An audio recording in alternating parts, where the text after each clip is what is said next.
इन दिनों एक खास प्रकार का ट्रेंड चल रहा है, वो है सरकारी एजेंसियों पर प्रश्न चिन्ह खड़े करना। जैसे कि इन दिनों आईटी, सीबीआई और ईडी आपके सामने है। बिल्कुल इसी तरह से एक और एजेंसी है जिस पर बार बार सवाल खड़े किए जाते हैं, वो है एएसआई, मतलब archaeology survey of India. Archaeology survey of India की टीम जहां भी सर्वेक्षण करने पहुंचती है, वहां पर मुस्लिम पक्ष पहले जाकर खड़ा हो जाता है और उस सर्वे को रोकने के पूरे तमाम प्रयास किए जाते हैं। चाहे विषय राम मंदिर का हो, चाहे विषय ज्ञानवापी का हो, और चाहे विषय इस समय वर्तमान में हो रहे सर्वेक्षण बुधार की भोजशाला की बात हो। नमस्कार, मैं आशुतोष भार्गव, आप देख रहे हैं आयुध। हम आपको बताएंगे कि किस प्रकार से धार की भोजशाला में चल रहे एएसआई के सर्वेक्षण को मुस्लिम पक्ष द्वारा बार बार रोकने का प्रयास किया जा रहा है।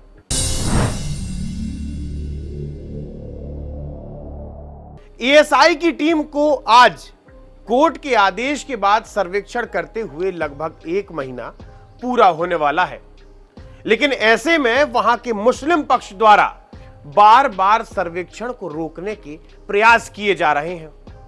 कभी कोर्ट में याचिका लगाई जाती है, जब कोर्ट उस याचिका को खारिज कर देता है तो मुस्लिम पक्ष द्वारा कोर्ट पर ही सवाल खड़े कर दिए जाते हैं। जब उतने से भी काम नहीं बनता तो कोर्ट साथ ही एएसआई पर सवाल खड़े किए जाते हैं। इन दोनों को आपस में भिड़ाने की कोशिश की जाती है। ये बखूबी तौर पर इन दिनों धार में देखने को मिल रहा है। 22 मार्च को जैसे ही एएसआई की टीम सबसे पहले दिन धार की भोजशाला पहुंचती है, वैसे ही वहां के मुस्लिम पक्ष द्वारा, या फिर कहा जाए तो कमाल मौलाना मस्जिद द्वारा, हाई कोर्ट में एक याचिका लगाई जाती है कि इस सर्वेक्षण की उपयोगिता क्या है, इस सर्वेक्षण को रोक दिया जाए। जिसके बाद सुप्रीम कोर्ट द्वारा स्पष्ट शब्दों में कहा जाता है कि इस विषय में सुप्रीम कोर्ट अपनी कोई भी टिप्पणी नहीं देगा। लेकिन उसके बाद लगभग जैसे ही सर्वेक्षण के 9 दिन पूरे होते हैं, कमाल मौलाना मस्जिद द्वारा सुप्रीम कोर्ट में एक और याचिका लगाई जाती है। मस्जिद द्वारा याचिका लगाई जाती है कि सर्वेक्षण के दौरान खुदाई करना और छेनी चलाना पूरी तरह से मना है। जिसके बाद सुप्रीम कोर्ट ने स्पष्ट शब्दों में एक बार फिर कहा कि खुदाई के जो भी अवशेष आपके पास हो, उन्हें अच्छे से संभाल कर अपने पास रखिए। लेकिन ऐसे में भी मुस्लिम पक्ष को संतुष्टि नहीं होती। सुप्रीम कोर्ट की तरफ से 2 बार याचिका खारिज होने के बाद वहां के मुस्लिम पक्ष की स्थिति खिचियानी बिल्ली खम्मा नोचे जैसी हो जाती है। बार बार ये प्रयास किए जाते हैं कि ऐन कैन किसी भी स्थिति में इस सर्वेक्षण को रोका जाए। जिसके बाद मुस्लिम पक्ष द्वारा एक और, मतलब तीसरी याचिका लगाई जाती है। तीसरी याचिका में कहा जाता है कि सुप्रीम कोर्ट को भ्रमित किया जा रहा है।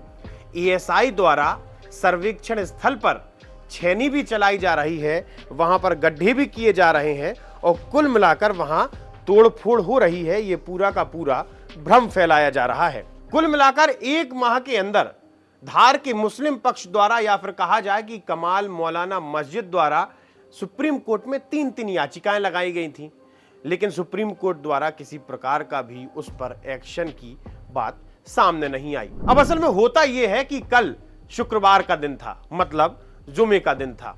भोजशाला में जैसे ही मुस्लिम पक्ष अपनी नमाज अदा करने के बाद बाहर निकलता है, मीडिया बंधु उनसे बात करते हैं तो शहर काजी द्वारा यह स्पष्ट कहा जाता है कि हमारी जगह को खोदने का काम किया जा रहा है, हमारी आस्था से खिलवाड़ किया जा रहा है। एएसआई वाले हमारी आस्था का सम्मान नहीं करते। जब सुप्रीम कोर्ट ने कहा है कि फिजिकल एक्सकेवेशन नहीं होगा तो फिर क्यों किया जा रहा है? और साथ ही हिंदू पक्ष के ऊपर भी सवाल खड़े किए। जरा सुनिए। हमारे मूल अधिकारों का भी हनन है और मानव अधिकारों का भी हनन है। क्या ऐसा कोई नहीं है कि जो सुप्रीम कोर्ट के आदेशों का साक्षर पालन करवा सके? क्या इनके ऊपर कोई अधिकारी नहीं है? यहाँ कब तक इनकी मनमानी चलेगी? अगर फिजिकल एक्सकेवेशन के लिए मना करा सुप्रीम कोर्ट ने, तो फिजिकल एक्सकेवेशन बोलते किसको है? यही बोलेंगे कि यहाँ से आप हवास के जरिए धूल हटा दो। अगर आपने हाथ से हटाने की कोशिश करी तो फिजिकल एक्सकेवेशन में आ जाएगा, माननीय उच्चतम न्यायालय का। और माननीय उच्च न्यायालय ने भी बोला था कि आप इस तरह सर्वे करें कि किसी तरह का भी कोई नुकसान वहां पर नहीं हो इमारत को। तो इन लोगों ने हमारी मस्जिद का, हमारी इमारत का मूल स्वरूप परिवर्तित कर दिया है। ये बहुत घोर आपत्तिजनक है। उच्च न्यायालय की और उच्चतम न्यायालय के आदेशों की अवहेलना है। लेकिन कोई ऐसा काम ना करे जिससे किसी की भावना, आस्था को ठेस पहुंचे, क्योंकि करोड़ों मुस्लिमों का यहाँ की आस्था है और जब भी एक गेती चलती है तो करोड़ों मुस्लिमों के दिल पे वो गेती चलती है। क्योंकि हमारी बिल्डिंग है, हमारी मस्जिद है, तो हम चाहते हैं कि इस तरह का कोई भी चीज़ यहाँ ना की जाए जिससे हमारी आस्था को ठेस पहुंचे। असल में जिस फिजिकल एक्सकेवेशन की बात मौलाना साहब कर रहे हैं, शहर काजी कर रहे हैं, उसका मतलब होता है भौतिक उत्खनन। जब किसी भी चीज की जांच की जाएगी, सर्वेक्षण किया जाएगा, तो उसे खोद कर, झाड़ कर, साफ करने के बाद ही असलियत पता चलती है, जिस प्रकार से भोजशाला और अयोध्या में किया गया था। इंदौर खंडपीठ ने 34 पेज का आदेश दिया था, उसी के हिसाब से यहाँ पर चल रहा है और निरंतर न किसी प्रकार के आदेशों का कोई भी उल्लंघन या अवमानना नहीं हो रही है। लगातार मुस्लिम पक्षकार जो प्रतिवादी क्रमांक 8 हैं, वे यहाँ पर यह सर्वेक्षण को रोकने के लिए सुप्रीम कोर्ट 3 बार वे जा चुके हैं, लेकिन सर्वेक्षण नहीं रुका है। हमें ऐसा लगता है कि यह सर्वेक्षण रोकने का षड्यंत्र है, एक कुल मिला के हताशा भरा भाव है और वे सत्य सामने आने नहीं देते, इसलिए इस सर्वेक्षण को रोकने की बात की जा रही है। अगर आप समझिए, धार की Bhojshala archaeology survey of India के अंतर्गत आती है। यहां पर मंगलवार को हिंदू पक्ष को पूजन करने की अनुमति दी जाती है। इसी के साथ ही शुक्रवार के दिन मुस्लिम पक्ष वहां नमाज अदा करता है। जिस दिन मंगलवार होता है उस दिन एएसआई की टीम अपनी जांच करती रहती है, अपना सर्वेक्षण करती रहती है और समस्त हिंदू समाज वहां जाकर पूजा पाठ करता है। किसी प्रकार का डिस्टरबेंस नहीं होता।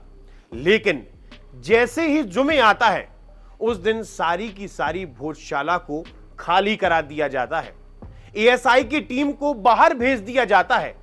उस समय सिर्फ और सिर्फ उस जगह पर मुस्लिम पक्ष मौजूद होता है। अब जरा समझिए, यह ट्रेंड चल चुका है कि एएसआई किसी भी जगह पर अगर सर्वेक्षण करती है तो वहां पर मुस्लिम पक्ष के पेट में दर्द होने लगता है। बार बार इसी प्रकार की हरकतों की पुनरावृत्ति की जाती है। जब राम मंदिर का सर्वेक्षण चल रहा था उस समय भी कई बार उस सर्वेक्षण को रोकने की कोशिश की और अंततः सामने स्पष्ट रूप से नजर आया कि वहां पूर्व में राम जन्मभूमि थी। इसी के साथ ही हाल फिलहाल में ज्ञानवापी का भी ऐसा विषय आता है कि जैसे ही एएसआई की टीम ज्ञानवापी में अपनी जांच करने पहुंचती है, अगल बगल के लोगों पर हमला करने का प्रयास किया जाता है। जैसे ही एएसआई की टीम वहां पहुंचती है, वहां पुलिस बल बढ़ा दिया जाता है। शुक्रवार के दिन वहां भी ऐसी स्थिति बनती है। उस समय पुलिस फोर्स को 3 गुना और 4 गुना कर दिया जाता है और बार बार ज्ञानवापी के ऊपर भी सवाल खड़े किए जाते हैं। बिल्कुल ऐसा ही धार की भोजशाला में होता नजर आ रहा है।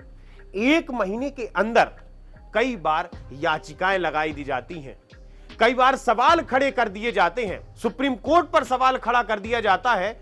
सुप्रीम कोर्ट और एएसआई दोनों को लड़ाने की कोशिश की जाती है और बार बार सच्चाई को छिपाने की कोशिश की जाती है। यह सभी के सामने नजर आ रहा है कि अंततः रिजल्ट या फिर कहा जाए कि परिणाम क्या होने वाला है, असलियत क्या सामने आने वाली है, वो असलियत उजागर ना हो पाए, इसका पूरा का पूरा प्रयास धार का मुस्लिम पक्ष करता नजर आ रहा है।